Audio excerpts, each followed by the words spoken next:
So, Mario, you've asked me to read the first canto of my translation, or the beginning of my translation of the Divine Comedy in Terza Rima, Chained Rhyme. Um, but I decided to read the second one because it's lesser known, but it can resonate with people who are facing a moment of uncertainty and doubt, and need to dig deep, and find the courage to change their own mind and to move forward.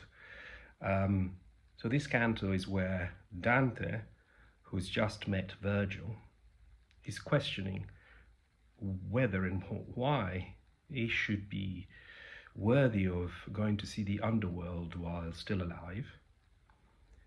And Virgil tells him the story of why he came to rescue Dante, who in the first canto is been scared by wild beasts and almost ready to go back. And Virgil tells him that three blessed women, Mary, Lucy, and Beatrice.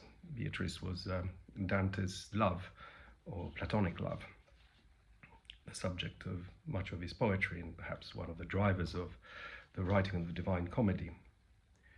And those women, having seen what was happening to him, his doubts, went to plead with Virgil to go and rescue him.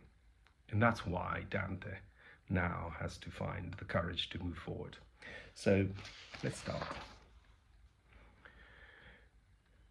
The day was on its way. The dusky sky was freeing all the creatures of the land from the fatigues of work. And singly I was making preparations to withstand the struggles with the journey, with belief, with my unerring mind as writing hand.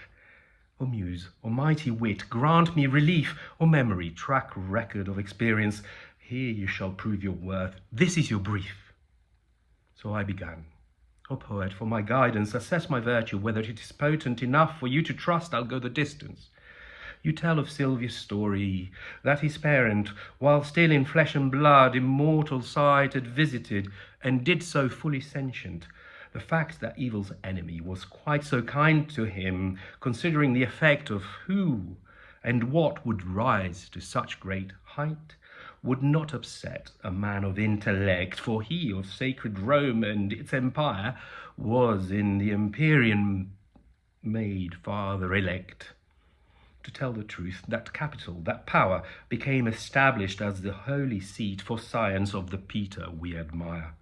The things he learned, arising from the feat you credited him for, would set in motion his triumph and the papacy with it.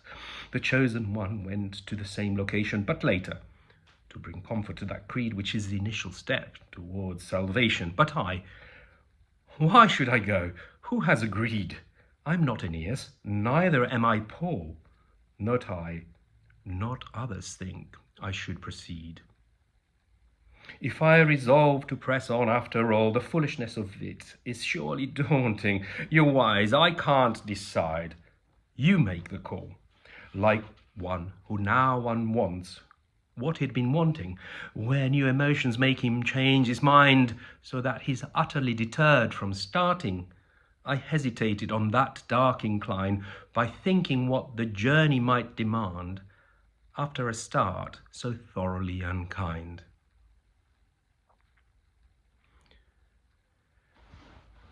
If what you said is what I understand, magnanimous, the shadow answered back.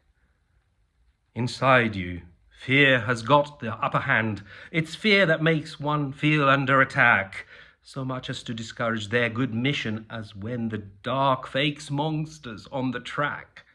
So that your fear may find its dissolution, I'll tell you why I'm here, what was intended when I first came across your tribulation. I was among the souls that are suspended, and then a lady called, a saint so fair, I asked to do whatever she commanded. Her eyes more than the sun lit up the air, and she began to speak suave and plain, with her angelic voice a heartfelt prayer. O courteous soul from Mantua, whose fame across the earth endures still to this day, and as the earth endures yet shall remain a friend of mine. Not any friend, I'll say, in desolate terrain, before the ascent is hindered, and in fright he's turned away. I fear that he's so lost in his intent that I have come to give my help too late in light of what I heard of this event up in the sky. Now go, your words ornate, and anything in aid of his surviving employ to save my sorrow and his fate. And Beatrice, in my name you must be going. I came from where I'm longing to return. I'm here because of love. That's why I'm speaking. When I shall stand before my Lord in turn, I shall give tribute often to your name. She said no more. I answered in return. O Lady, whose virtue alone supports the claim that humans rank above all things confined under the sky with smaller rings, your aim is so agreeable to me, I find that my consenting now's already late. You only need to say what's on your mind, but tell me why you do not hesitate in coming down to little here from there, whence you burn to go back, that vast estate. I see you are really keen to be aware. I'll briefly let you know then, she replied, why I'm not scared of going anywhere. You're only to be scared when you collide with things that may hurt others. All the rest don't matter, you just take them in your stride. By grace of God I was created blessed, so that your misery makes no impression. These flames, this fire, don't cause any distress. In heaven there's a lady in such dejection about the clash I asked you to amend, she's breaking stern decree with her compassion. She sent for Lucy, called her to attend, and said to her, your devotee is in need of you, and him to you I recommend.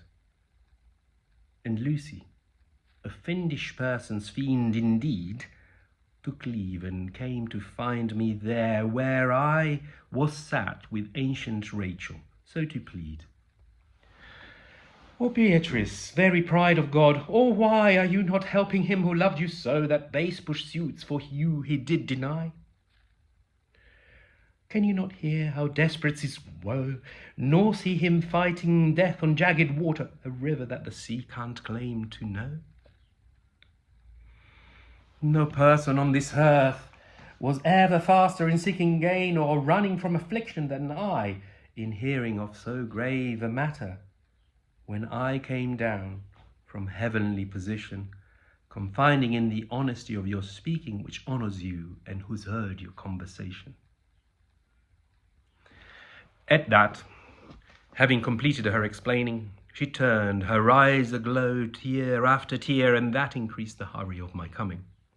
The moment she departed, I rushed here. I saved you from the beast that cut you short, and of the pleasant mount made you steer clear. So then, nay, why do you not come forth? Why let such cowardice engulf your chest? Why let your brawn, your righteousness abort? Now that 3 women so important, blessed, look out for you inside the court of heaven, and I for you am promising the best. Like flowerets afrost, since night has fallen, bent over shut, after the sun's white brush stand tall, their stem upright and fully open, my weary virtue felt a sudden rush, my heart by healthy courage was assailed, so I, with true intent, began to gush. How merciful her coming to my aid! How kind your swift conversion into action of the true words that unto you she said! With your own words you've changed the disposition within my heart regarding my progressing, so that I have circled back on my decision. Now that our wills are one, we must be going. You be the leader, be my lord, my master, I said to him, and when he got on moving, I walked onto a path high and sylvester. Now you will ask what sylvester actually means. Well, it actually means woody. and it rhymes with master. And in Italian it's Silvestro, okay?